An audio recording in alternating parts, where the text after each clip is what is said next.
Hello humans, welcome back to my makeup room. My name is Martha and today we're going to talk about my low buy.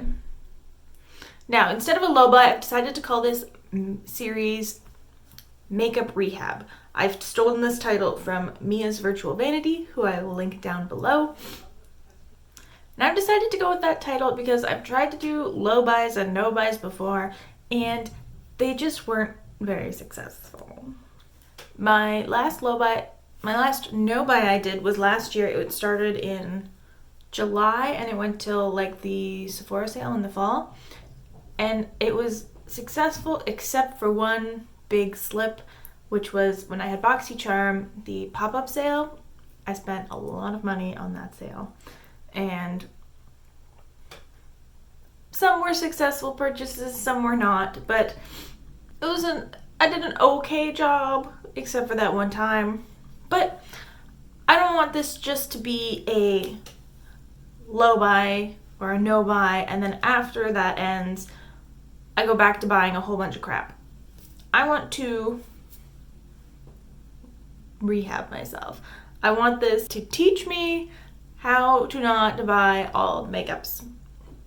I want to pan a lot of makeup this year. I want to continually use all of my makeup, and so that's why I've decided to call this Makeup Rehab. And I have some very specific rules that I'm going to touch on so that I don't go ham and buy a million things that I don't need, and so I don't buy all of the same product. Although it's looking like it might be a lot of eyeshadow because I didn't make any rules about eyeshadows. So let's talk money first. We have a bi-monthly budget. So every other month, I am allowed to buy makeup. I will have $150 every 2 months.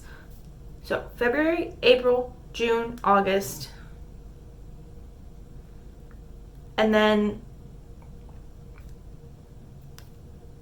October, November, December are all going to be kind of grouped together as like the Black Friday sale time, and I'm going to say $300 for that time of the year because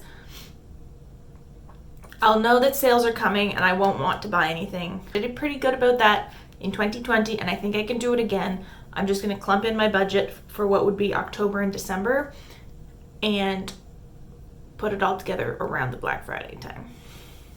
Now, can my budget carry over? I'm going to say yes. And I'm also allowing myself to pre-withdraw from the budget. So, if something comes out that I know is going to be limited edition and I know it's going to sell out, I'm allowing myself to buy it early. But everything else, if it's just a regular release, no. For example, this month, January, this is going to be sort of my January update. I ordered the Kaleidos and Angelica Nyqvist collab palette, the Club Nebula palette, because I knew it was going to sell out. So, 70 Canadian dollars have been removed from my February budget. Now, I'm really going to try not to do this all the time because it's going to be a lot harder to keep track of. But I am allowing myself to do that because I don't want... While I could live without that palette, I do want to try it. I love Kaleidos. I love Angelica. And I'm going to give myself that little bit of leeway. So for January, I have spent $70, which means in February, I only have $80 to spend. Now let's get into the specific rules about products. There are a number of products that I am not allowing myself to buy. Foundation, I have too many, I have to use the ones I have. Highlighter, I have too many, I have to use the ones I have. Lip products, I'm barely using the ones I have because masks, COVID. I want to try and focus on panning some of them if I can. Hairstyling products. I'm including skincare, hair care, that kind of stuff. Cream blush, cream highlight, and face palettes. I'm working on focusing on my cream blushes and my cream highlights this year, and I don't use them because of masks. And face palettes, I don't like having face palettes. I've decided this. They're pretty and they're nice, but I don't reach for them, and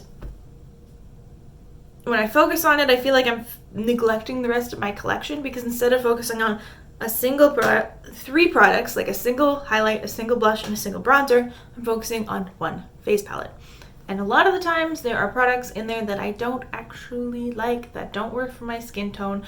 So I want to try and use up my face palettes, get rid of them, not have any. Maybe like one for like travel purposes. Products I'm allowed to buy one of this year are bronzer, blush, primer, and an eye topper type product. Because I like trying new bronzers. I love hunting for them for my fair skin tone. Blush, I have whittled down my collection enough that I have a little wiggle room for like one more. Eye toppers, I have a whole bunch. I don't need any, but like they're fun. So if one came out, I would be willing to try it. Replacement products I can buy. If I run out of something, I can buy a black liquid liner and a brow gel.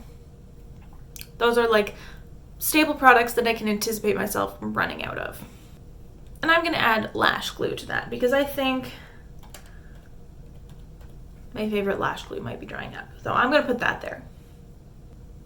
The rest of my rules are sort of, if I can cut down to this number, I'm allowed to buy another one. So setting sprays, I would have to get down to 3 to buy another one. I have 8, 7. I have 7 right now. I would have to get down to 4 mascaras, 2 concealers. Mascaras, I think I have around 7. 2 concealers, I also think I have around 7, maybe 8. 3 powders, I think I have 5 or 6. 4 glosses, I have 10, 12. 1 night cream, I have enough night creams to last me a while. 1 moisturizer. I have quite a stockpile of moisturizers, so I need to get through them before they get old, before I can buy more. 2 serums or oils. I want to say I have around 7. 1 toner. I have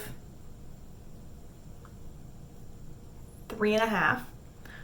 And 1 SPF, and I currently have 3, and one of them is open. So I've tried to be very logical about this, because I have so much makeup and skincare and stuff. I want to be logical. I don't want to buy so many things. But I am also aware that my rules have really limited everything except eyeshadow, which could end up badly for me because I have a lot of eyeshadow. But I also feel like I'm very aware of how much eyeshadow I have right now, because I started doing a panning project. I got some new ones in. So I think I'm okay. But because I've made so many rules for everything except eyeshadow, I am going to allow myself to break 3 rules over the whole year, which means I am allowed to cave 3 times. Because it's not the end of the world if I add one thing to my collection, because I'm trying to focus on it. But I can't break the same rule 3 times. And that, I think, just about sums it up. Those are the rules for my low buy for 2021. I think every 2 months I will do little updates on this, talk about what I bought, how my budget is going, keep myself accountable. And if this is my first update, my second update would be in March, which is a no-buy month. And then hopefully some of the products I have purchased would actually be in to talk about if I bought them in February. Oh, and the reason I've decided to do every other month is so that I can think about releases. Say if something comes out in January, I'm like, yes, I want to buy it. This is what I'm spending my money on. And then if I had waited until February, I might not want it anymore. So I want to think longer on these purchases that I am making and make good decisions. All right, I think that's it for me. Don't forget to like and subscribe, ring the bell to become a Pavlovian dog, and I will see you next time. Bye.